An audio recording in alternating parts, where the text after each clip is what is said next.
It's great to be here. And what we're going to talk about is divorce, separation, and starting over. And I just want to say just a couple of things, just from my own self, my own history.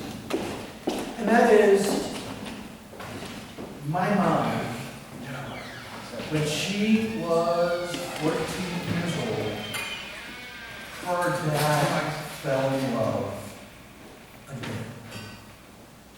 But this time, her dad fell in love with this really cute 23-year-old French girl. He was 45. And he decided that his family didn't need him all that much.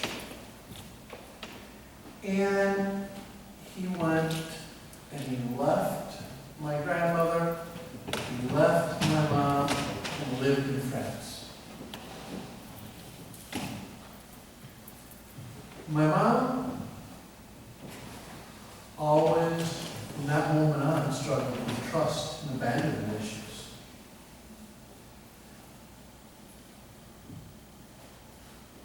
And as a young boy, I was 15, 16 years old when my grandmother was dying, and we took turns being with her, and she had moments of delirium.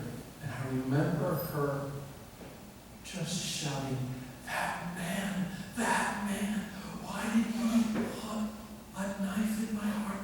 That man, what you've done to my children, that man. And 16-year-old boy hearing that. It was pure, unadulterated pain.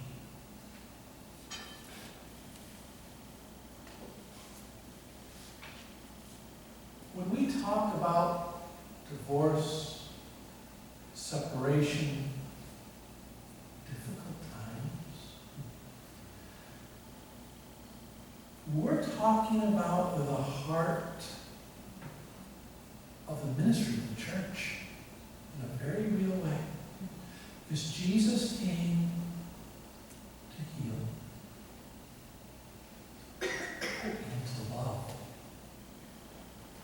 That's why he came. And that's why, this is such a complicated issue. How do we do three things in the church? The first thing that the Holy Father talks a lot about in his apostolic letter, Moris Laetitia, he talks about we need to do a better job in preparing people for marriage. Amen, hallelujah. And it's difficult. I've been doing it for 26 years. I know my seniors have been doing it a few years more. We're not going to ask how many more? 46. 46. Thank you. But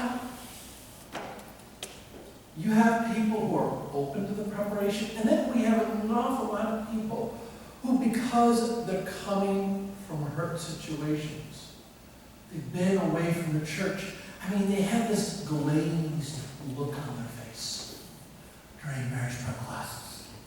It's as if they ran into the Dunkin' Donut fairy. And they put glaze in their eyes and go, oh. And it's so, we have a 4-day program. And we can go over a lot, but it's always you're bringing somebody from wherever they're at to here, or to, 5 or 6 steps at a time. But there's an awful lot of people who, if they have not had their own functional, healthy family, we can bring in so much baggage. And we don't realize, here's a little bit of nitro, and here's a little bit of glycerin, right? And And if you dance, boom. And it goes off. So we have to find a better way, and better ways of, number one, evangelizing, keeping people, especially young people, closer to the church in their marriage preparation. And why is that so important for me? Because I'm going to keep on coming back to this one thing. Being close to the heart of the church. Why is this important? Well, I was in Los Angeles and I gave 60 couples weekend individual retreat, and I was in New Orleans. They couldn't imagine New Orleans. There was 45 couples. We did a whole weekend. Very nice. And one of the guys, right in New Orleans, they're very old in there. And one of the guys looks at me and he says, "Father, I don't mean to be disrespectful, but I'm going to be." He says, what the heck do you know about marriage? And you know, my wife is dragging me to this, and because of reasons that I'm not going to go into on here, I'm looking at you going, "You're not married, and you're going to tell me about marriage?" And I looked at him and I said, "Bubba,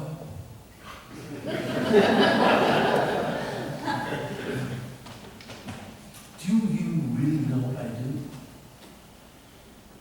Do you know what I've dedicated my entire life to? I've dedicated my life to love. Why do I pray 3-4 hours every day? To contemplate God's love and to give it to others. If I'm not an expert at love, what the heck am I doing?" And the problem, is a lot of times each individual couple has a very specific,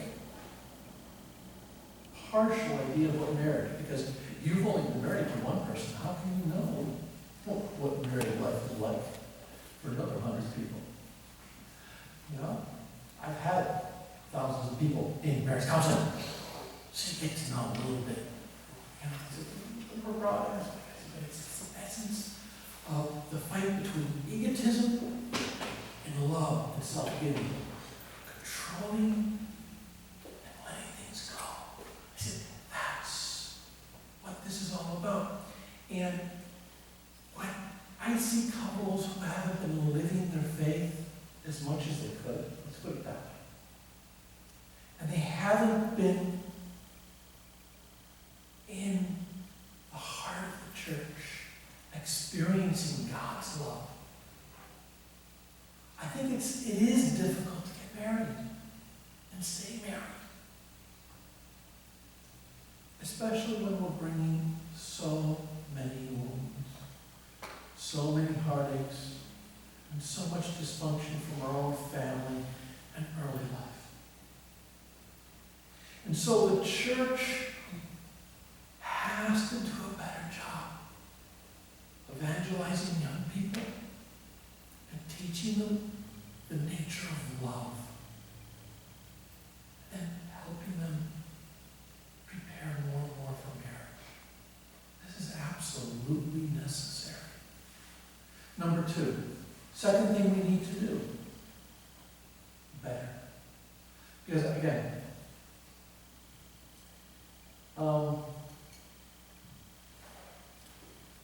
even though we don't do things perfectly,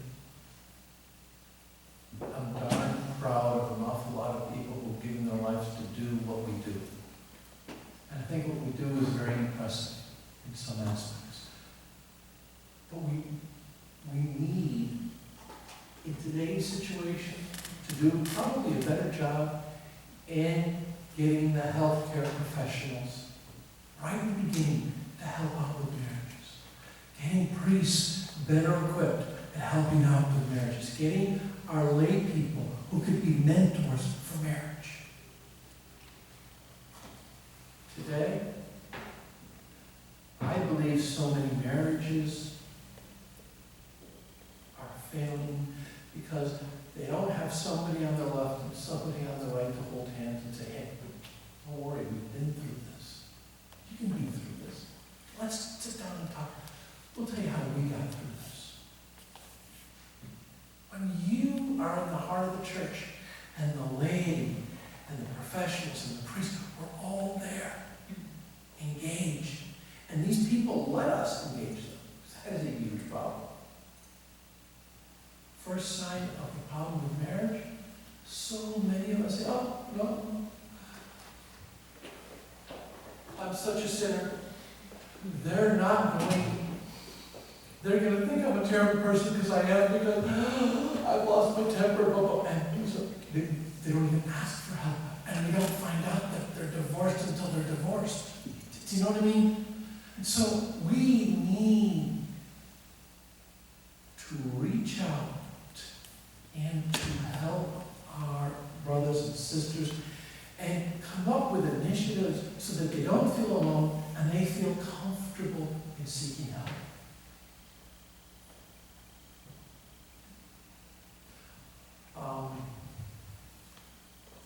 We need to think outside the box. Because this is what, for me, if Christ was here, this is what he would be organizing. This is what he would be organizing. At the heart of the church. Come to me, all you who labor, and find life burdensome. Those problems with marriage. And I will give you rest. I will give you rest. That is the heart of the church.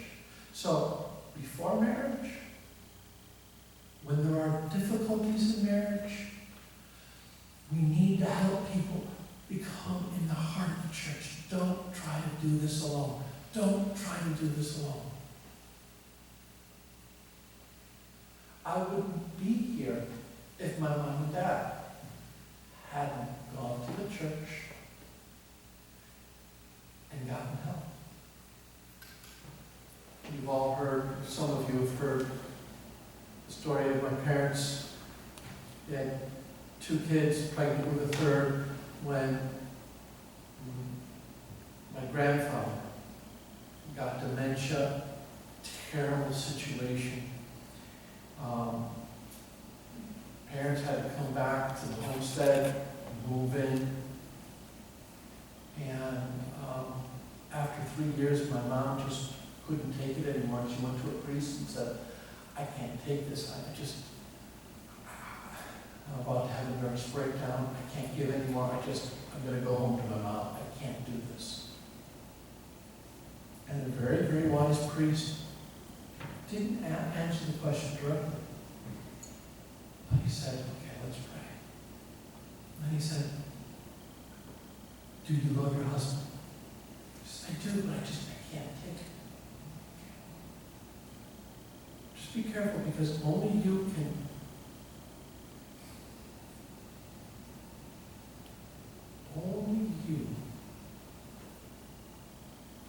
put a limit on how much you're capable of sacrificing.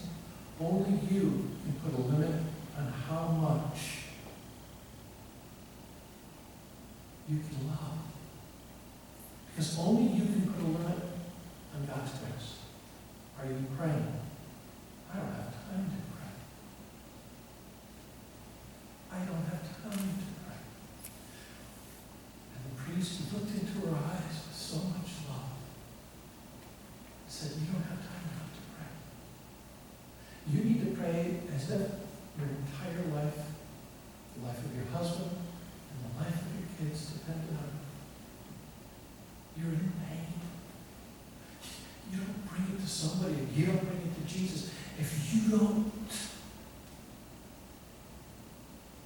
get spiritual help, this is going to be a tragedy. And then he said something else. He said, this will make or break your life. Don't be afraid of crisis, because through crisis, we can do, we can come out so much better than ever before. Than ever before. Don't be afraid of crisis. Then he said,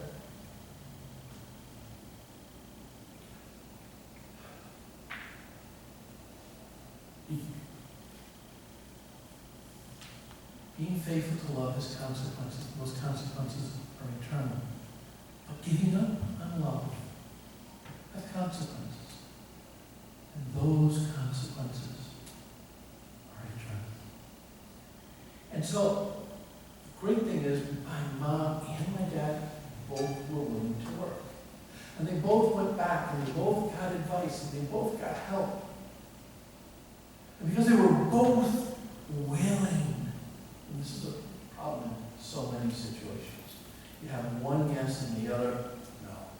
And it can be really difficult. But my mom said that she never forgot those words. Love has consequences, and those consequences are eternal. And my grandfather died, and everything became 1,000 times easier. And then 30 years in the future, she's walking down St. Peter's Basilica stairs, and she turns to my dad and says, "Thank God I didn't leave you." And we all said, "Mom, what's that?" She'd never really gone into that story. So we went down to a little cafe in the Borgo, and she told the whole story. So much emotion. And she said, "We just came from a mass. John Paul the Great." St. John Paul the Great was there.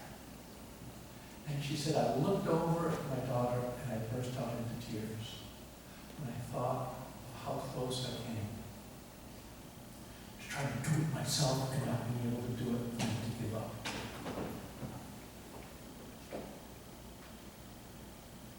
And then I looked up and I saw 3 of my sons being ordained priests.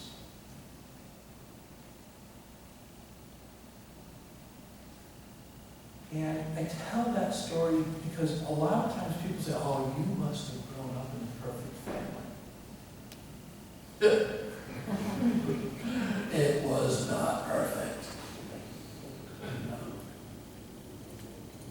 Because every family goes through hell and tough times. And the church wants to be there for our families. This is, we can go and feed the poor and feel good about ourselves. But the poor amongst us are the souls that are suffering and trying to work through this love. And the consequence of that is so incredible for the couple and for the kids and for everybody around them. And so we have to continue to attempt to do a better job. But that's the whole reason we're having these talks this year, is to try to have a service to our people. Because we say, we choose you, we love you. And we love you whether you're single, you're married, you're divorced. We love you. And we feel responsible for you. And that goes to the third thing the church has to do in helping people start over, and that is help each person heal, especially if they've been through tough times. And again, I've been doing marriage counseling for one reason or another for 26 years. It's not 46 years, 26. A lot of time. But I'll tell you, I don't cry.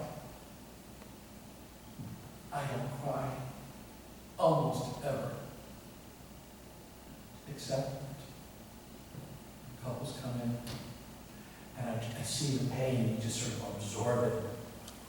And I have them go out and go into the chapel and go, oh Lord, help them. We need to be healers. Our priests and our lay people. Each and every one of us, we need to be able to reach out to our neighbor. How many of those whose marriages have failed feel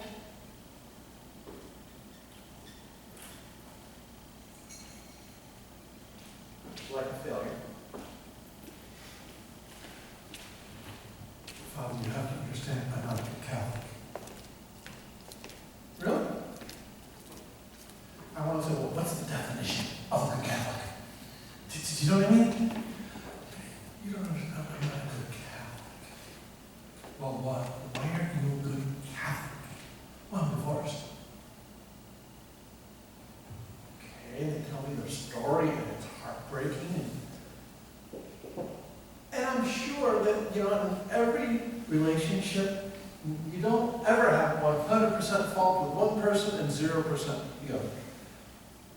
But I'll tell you, there's a lot of times it's 80-20. A lot of times they're, whoa, and you hear and understand that this person has been through hell and back, and then they don't consider themselves a good Catholic.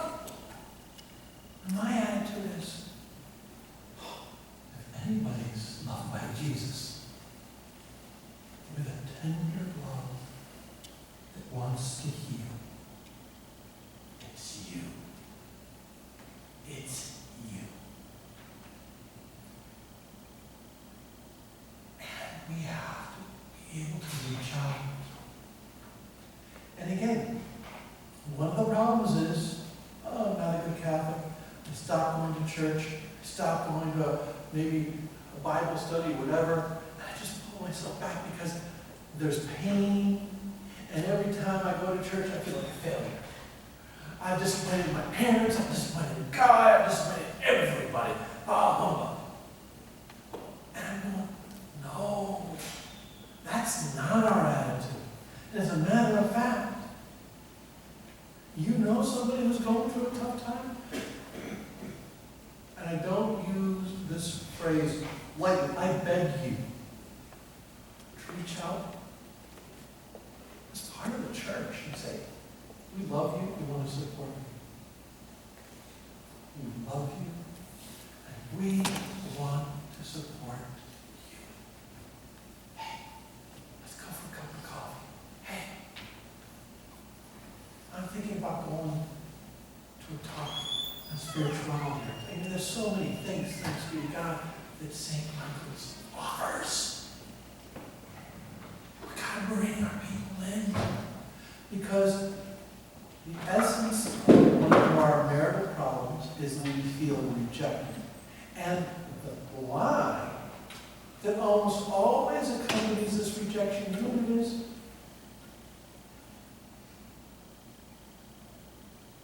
Either you're not lovable, or that the church rejects you also, or, it goes on and on. And we need to embrace our brothers and sisters who are going through their own incredible desert experience. A few weeks ago, I just came back from the Holy Land. And every time I go, I try to do something different. This time, I walked for about 3 miles, which isn't a whole lot, through the desert. Same desert where Jesus spent 40 days and 40 nights. And you know something? It's like you're on the moon. There's not a piece of grass or anything. It's just hard rock. It's just rocky, yucky. And it's had its own beauty now. God, 40 days and 40 nights. This is not Cancun.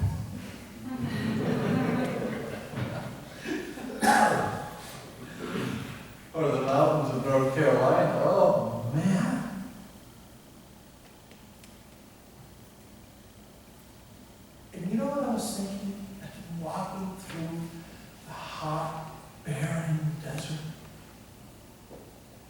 Jesus at that moment, it hit me like a ton of bricks, was experiencing the rejection and the heartache and the fear of so many couples.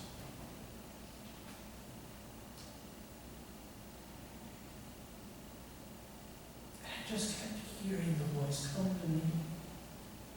Come. Come to me.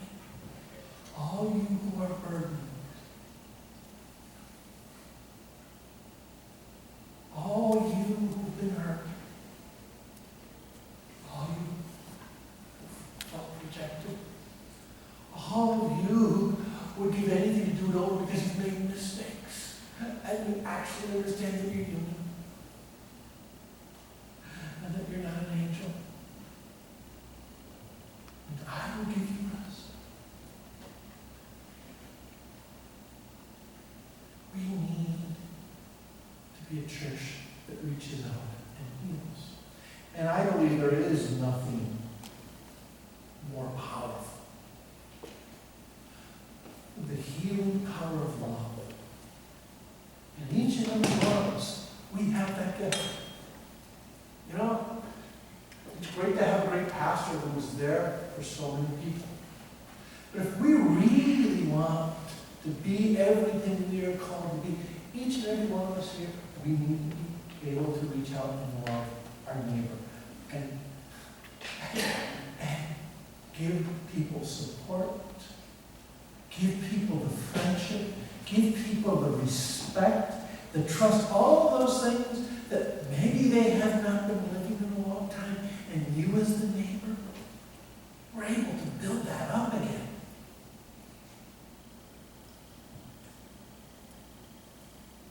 And so, for me, the challenge of Francis, what Francis is saying is, our lay people need to wake up. Our lay people need to wake up and say, you know something? I'm not going to wait for the nuns and the priests. I am going to go out and seek the poorest of the poor, those with heavy hearts. But what do I know about? You don't have to be an expert on marriage. Do you know how to love? Have you been loved by God? And if you have been loved by God, then there is an obligation to pass that love on to those who feel alone and are in their own desert. That is what the church is asking before marriage, during marriage, and if the marriage doesn't make it after marriage. That is what we are called to do. That is true charity.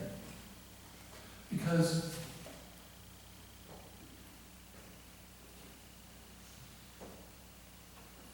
those that marriage problems affect the most are kids. Father, you kids, they're tough.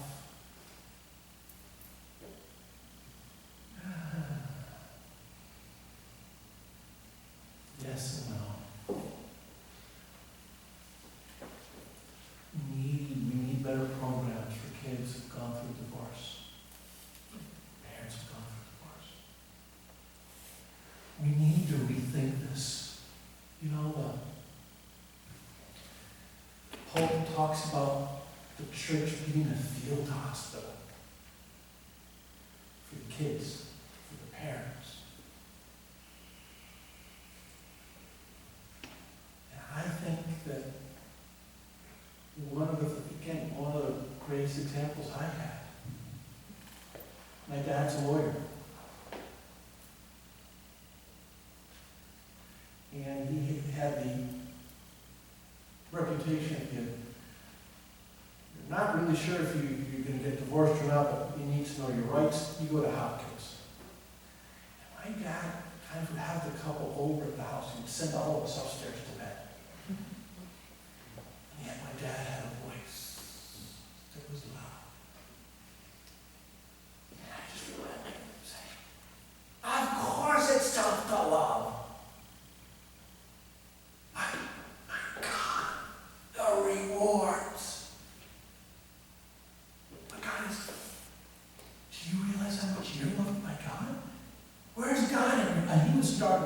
where's God in your life? He says, right now, let's all kneel down. Let's all kneel down. And he'd go through these prayers. And, I've had high school and older people, this is a little town, stop me walking downtown and go, oh, you're a Hopkins, aren't you? Guilty. Your dad saved my marriage. Your dad saved my family. Each and every one of us have to be marriage savers. To love somebody who is going through a tough time is a family saver. But it really demands that we are being as holy as God is calling us to be. That we are being as holy as God is asking us to be. That we are having a prayer life, a sacramental life. That we truly are filling up our tank. Not just so I can say, oh, yes, I'm holy, yes. I'm so holy that, the Holy Father put his hands on my head and hair didn't grow anymore. I was second class relic. No.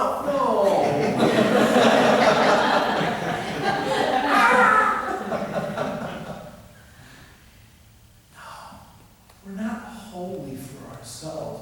We are holy because it is urgent that we are light in darkness. It is urgent that we are able to reach out and touch those around us. It is urgent that we bring renewal and healing to the wounded.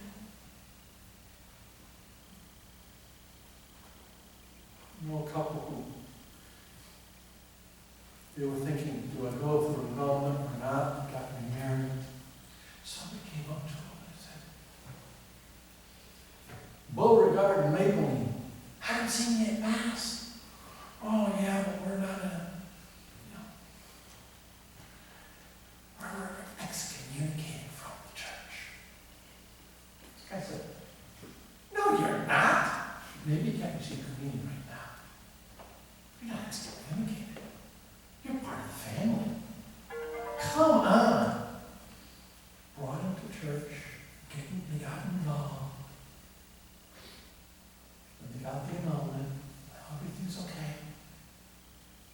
But if that one person had allowed that person, oh, no, the church hates me. No, it doesn't. As a matter of fact, it loves you.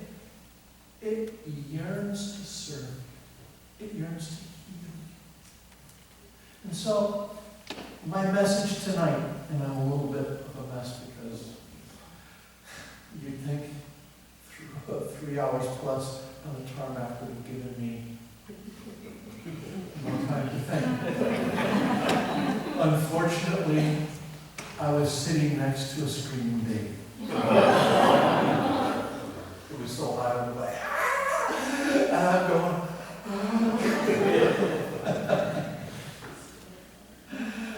but I wanted a very simple message of what the church has to do.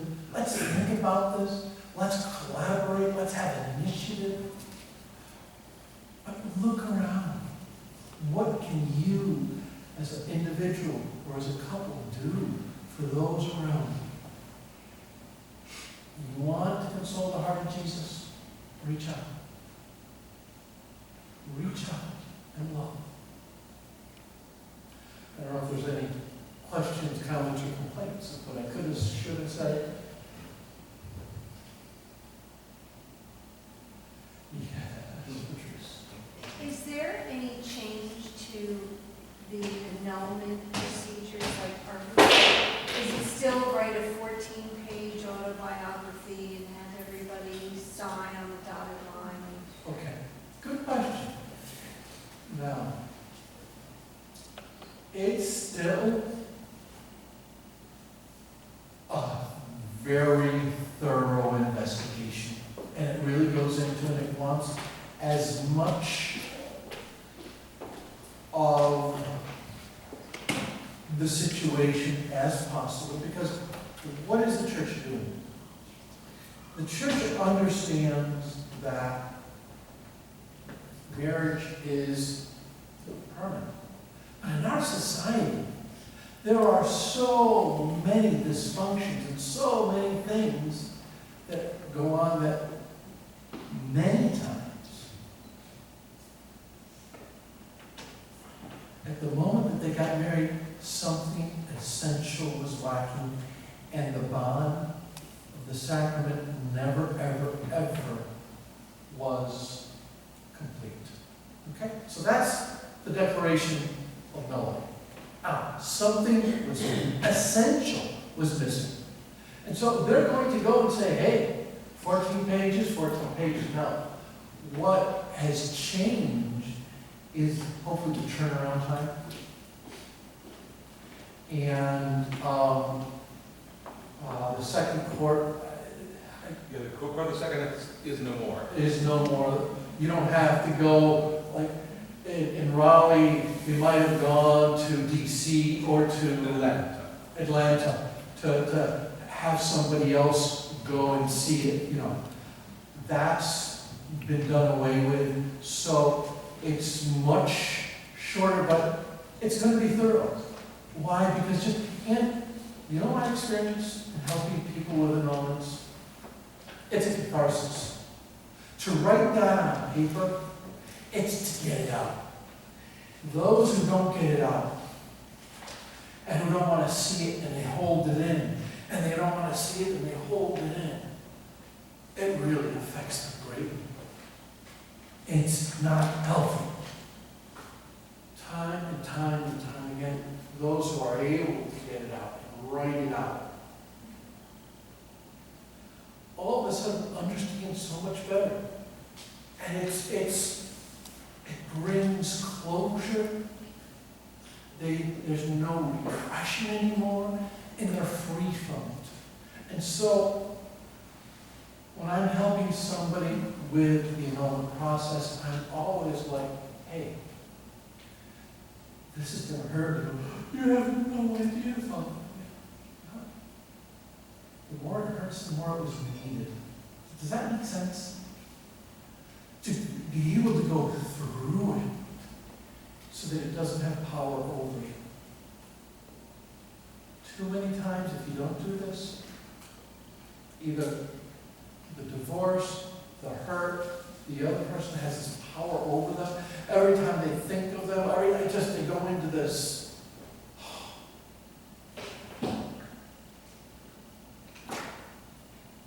They lose all peace.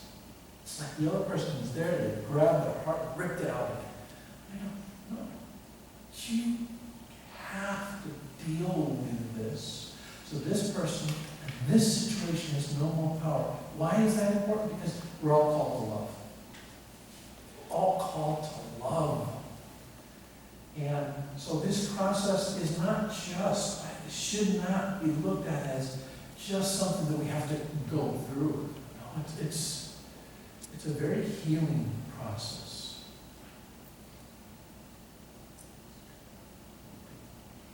There's another question. Please. How do you move towards reconciliation or forgiveness if you can't trust that person? Response? What was the question? How can you move towards reconciliation if you cannot trust that person? In that case, I would say counseling is necessary. Okay? Counseling is necessary. Because either A, there's an addiction or a habit that needs to be dealt with. The amount of addiction that's going on today is out of control. I run 5 clinics in the Washington, D.C. area. I'll tell you,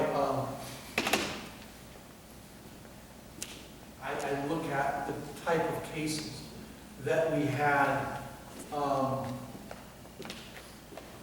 15 years ago, 10 years ago, especially the addiction. It's it's very scary. I promise I'm not gonna drink again. Right. But if they don't get into a program, you shouldn't trust. Addiction grabs the person's soul and it puts them into slavery. You know, so we need to get means. And a lot of times it's a third party, a counselor, a priest, a mentor who goes and says, hey, why don't you guys do X, Y, or Z? So that trust then day by day can be rebuilt. The church and God doesn't ask us to trust blindly. Okay? It says, hey, let's be smart. You know, trust and verify. Somebody very wise will say.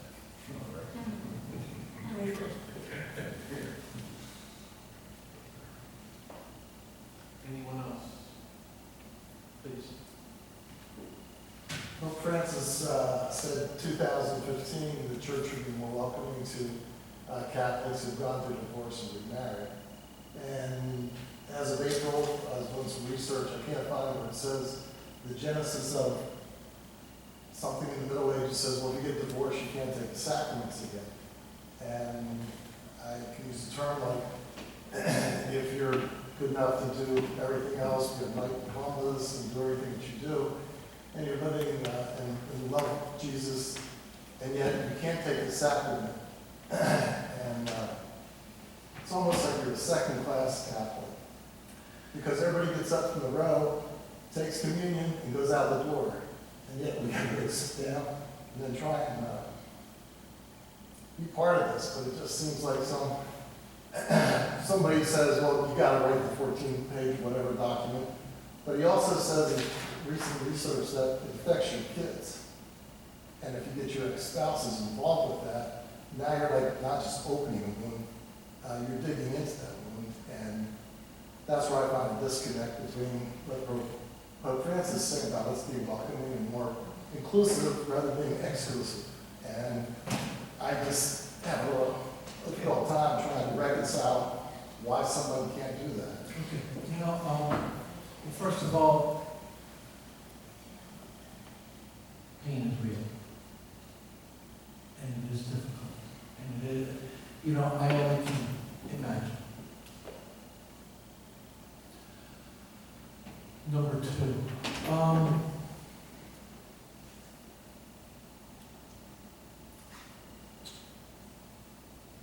can't talk about your experience. Your experience is unique. I only can talk about many people that I've given counsel to and accompanied them through all of this. And when I hear we don't want to open a whole lot of wounds, immediately my mind goes to, well, they're already open. They're not healed then. They're not really healed.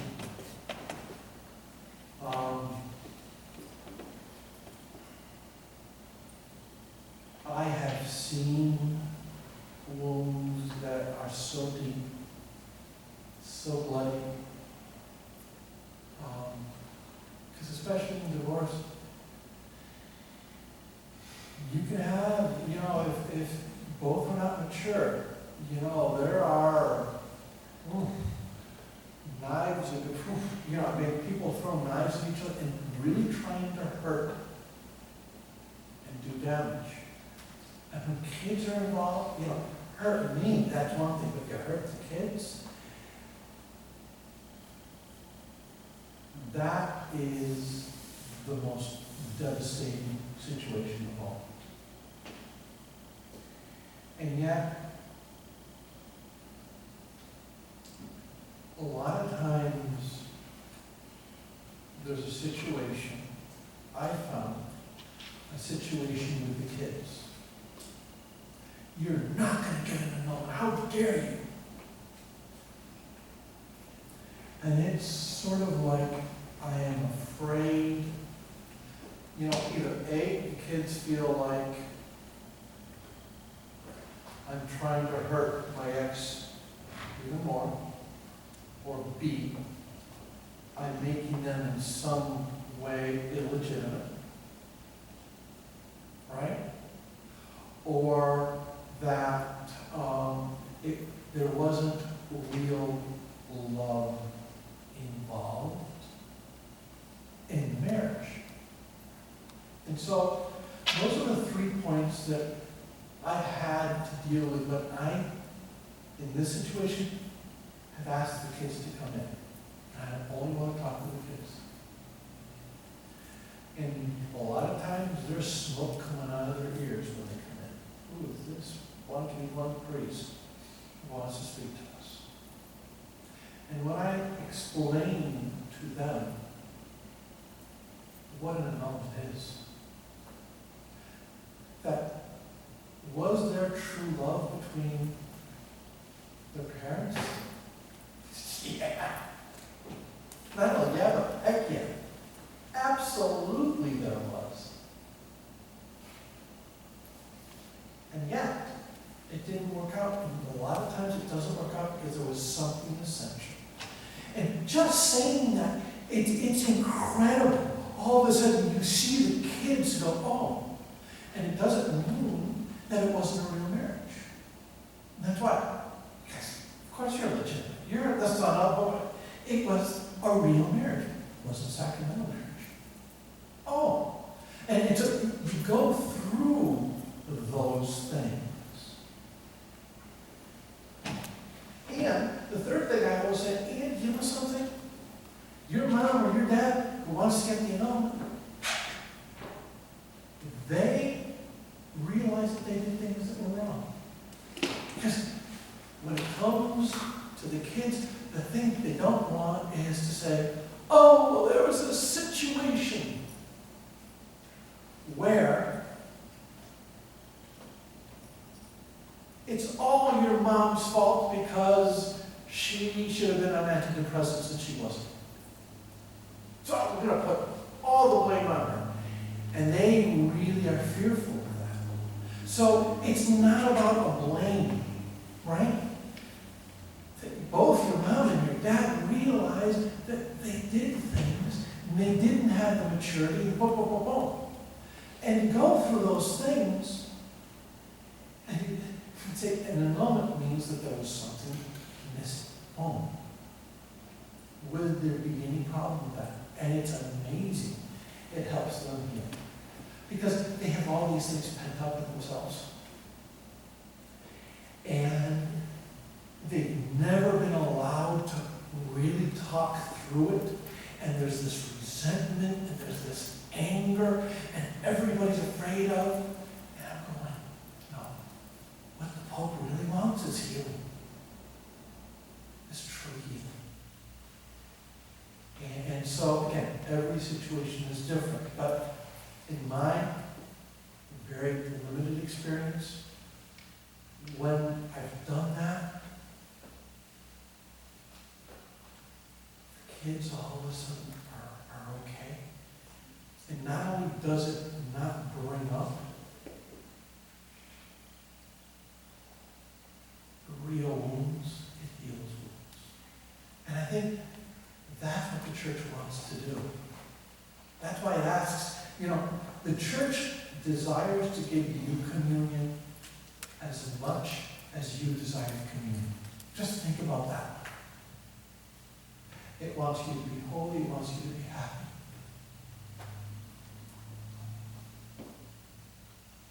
It truly does. That's why, that's why I do the work I do. And meet with kids and meet with, that's why I do the work I do, yes. So just to be clear, if you're divorced, you can take it. Pardon? If you're divorced, you can take it. Absolutely. But It's if you're just if divorced, you get into another relationship. that you- yes. Got it. Until you get the process of annulment, Yes. which is not as difficult as you may think it is. We had a course yesterday in the diocese about divorce, and the process process. And so the tribunal came in, and Father Jerry Sherba's comment was that the average case, once all the work is written by the person requesting the process and by his witnesses or her witnesses, once all that's in, takes 5 months in our diocese for the process of annulment. The hardest part is getting everybody right, because of the reluctance, and the failure. I must admit, to really say this is a healing process. Everyone's got in mind it's an annulment. The marriage is ended. Yet it's like saying there never was a marriage. And that's what Father was trying to explain. That's the struggle with the children, even with the adults who got married. So it's like we really try to work with, and I know Father does and I do, the individual. Because unless you get by the hurt, the anger, the pain, and just let go of the lack of trust that you're experiencing, and work at being a person of peace, having peace inside yourself, and get to that peaceful moment, then you can forgive that person, and you can also,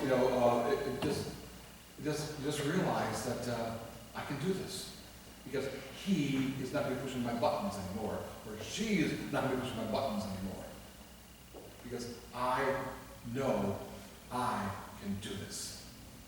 And what a wonderful freedom that is to experience that. Yeah, just confirm what you were saying, Father. It's been over 10 years for me, and a big reason, and I'm just finally getting my paperwork finished up, but you hit it right on the head. I mean, with my kids, they were 7 and 11, and it was, that's what kept me from doing all that paperwork, because they, exactly what you said, they felt like they were going to be, and how can you attack mom? And now they're 22 and 18, and we've had conversations. That's why I kept out of relationships too, because I'm really active with my kids, and the impact. Well, I think what a lot of parents do sometimes, like you said, they forget about their children, and they didn't ask for it. And so these last 10 years, I just said it's about my kids, not about me, to get them through. And that's what's kept me from getting in on the papers, because I would just once in a while bring, and they just like, Dad, and now they're old enough, and they're okay with it, and I'm more okay with, but you're right, there's been a lot, because I haven't done it, I have suppressed, and it gets old, and it gets hard, and I'm hoping to, I've got it all done, I just gotta get a few more tweaks there, and get it in, because I'm looking for that healing, because it's hard, it's tough, and those that in a men's group that I'm in, you hear people talk about, the Pope and marriage, and, how he's talking about this healing. It's like, you don't know the pain. It's tough. And you do feel like you're a lone ranger out there. You go to church and you're sitting in that pew by yourself. You got all this family, these kids, and you really feel outcasted. But what I found is getting involved with the church, I realized that it's there for me. So, you're right, I have suppressed it all these years, and I'm ready to open it up and get moving.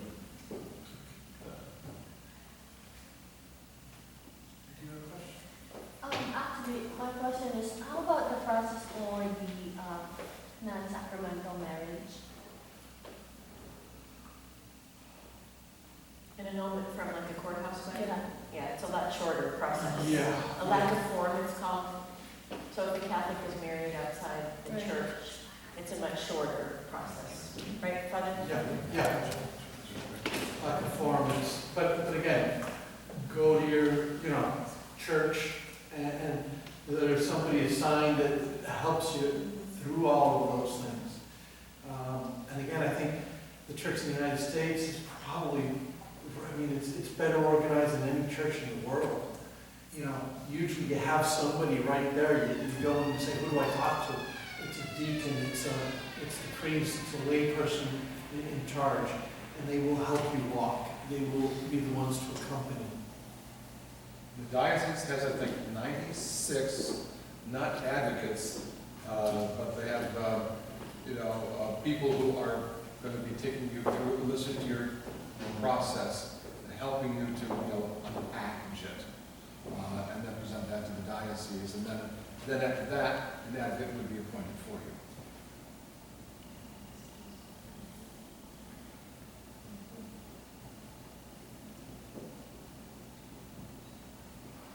So, how long do you have to wait after your divorce to start the annulment?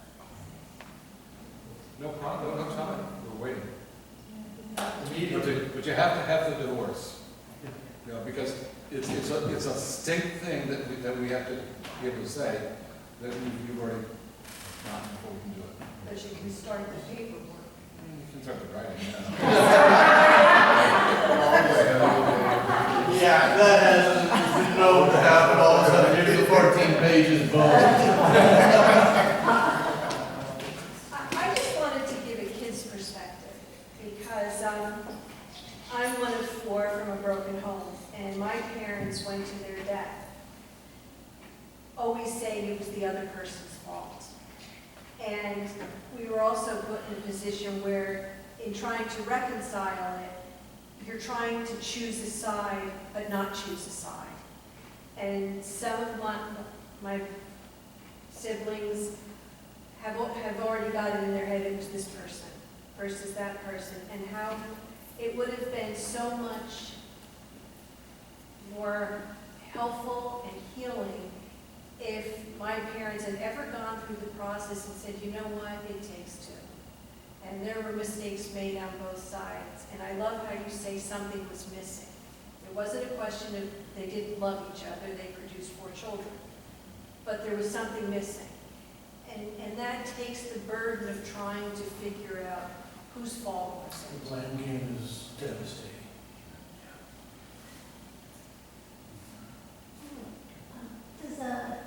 Does an allegation of like domestic violence make it easier for someone to obtain an annulment? Depends. Yes and no. Yes and no. No, I mean, because it really has nothing to do with what happened June 1st, 2017. If you got married June 1st, 2000, after 17 years, somebody hit somebody on the head, and okay, well, no, that's, you lost your temper, you shouldn't have done it. Now, yes, maybe because if somebody has a history of violence, it can also be a sign that there are some psychological problems here. Did you know what I mean? And if there is such, so you go back from June 1st, 2017, and how far back does this go? And does this lead to a real problem that affected the consent that you gave on June 1st, 2000? Well then, yeah, it does have something to do with it. Does that make sense? I agree with that.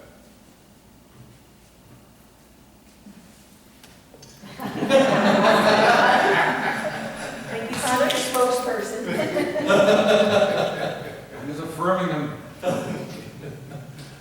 Good. Can we say thank you to Father? Thank you, Father. And again, I ask all of you pardon, and I thank you for your patience for waiting for me. It just, No control. It just happens. Yeah. it just happened, so. Thanks for still Well, coming. thank you, everyone. Thank you, And your and perseverance. yes, love a family in need, okay? And if, I was going to say, if anyone wants to talk to a priest, then, come to me. I'm always available, and I'll make time. Thank you, Lindsay. Thank